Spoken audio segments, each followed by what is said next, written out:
முதல் வாசகம். பர்னபா தூய ஆவியால் ஆட்கொள்ளப்பட்டு நம்பிக்கை நிறைந்தவராய் பெருந்திரளான மக்களை ஆண்டவரிடம் சேர்த்தார். திருத்தூதர் பணிகள் நூலிலிருந்து வாசகம். அதிகாரம் 11 இறைவசனங்கள் 21 முதல் 26 முடிய மற்றும் அதிகாரம் 13 இறைவசனங்கள் 1 முதல் 3 முடிய. அந்நாள்களில் பெருந்தொகையான மக்கள் நம்பிக்கை கொண்டு ஆண்டவரிடம் திரும்பினர். இந்த செய்தி எருசலேம் திருச்சபையினர் காதில் விழவே அவர்கள் பர்னபாவை அந்தியோக்கியா வரை சென்று வர அனுப்பி வைத்தார்கள். அவர் அங்கு சென்றபோது கடவுளின் அருள் செயலைக் கண்டு மகிழ்ச்சி அடைந்தார். மேலும் உறுதியான உள்ளத்தோடு ஆண்டவரை சார்ந்திருக்குமாறு அனைவரையும் ஊக்கப்படுத்தினார். அவர் நல்லவர், தூய ஆவியால் ஆட்கொள்ளப்பட்டு நம்பிக்கை நிறைந்தவராய் பெருந்திரளான மக்களை ஆண்டவரிடம் சேர்த்தார். பின்பு சவுலை தேடி அவர் தரிசு நகர் சென்றார். அவரை கண்டு அந்தியோக்கியாவுக்கு அழைத்து வந்தார். அவர்கள் ஓராண்டு முழுவதும் அந்த சபையாரோடு கூடவே இருந்து பெருந்திரளான மக்களுக்கு கற்பித்து வந்தார்கள். அந்தியோக்கியாவில்தான் முதல் முறையாக சீடர்கள் கிறிஸ்தவர்கள் என்னும் பெயரை பெற்றார்கள்.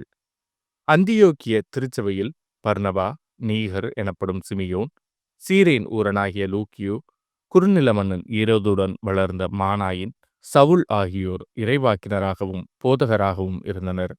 அவர்கள் நோன்பிருந்த ஆண்டவரை வழிபடும் போது தூய ஆவியார் அவர்களிடம், பர்னபாவையும் சவுலையும் ஒரு தனிப்பட்ட பணிக்கென நான் அழைத்திருக்கிறேன்.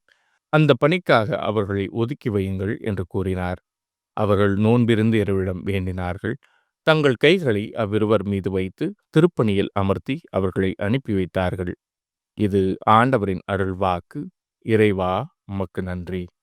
பதிலுரை பாடல். நம் கடவுளாகிய ஆண்டவரே தூயவர். நம் கடவுளாகிய ஆண்டவரை பெருமைப்படுத்துங்கள். அவரது அரியணை முன் தாழ்பணிந்து வணங்குங்கள். அவரே தூயவர். நம் கடவுளாகிய ஆண்டவரே தூயவர். மோசேயும் ஆரோனும் அவர்தம் குருக்கள்.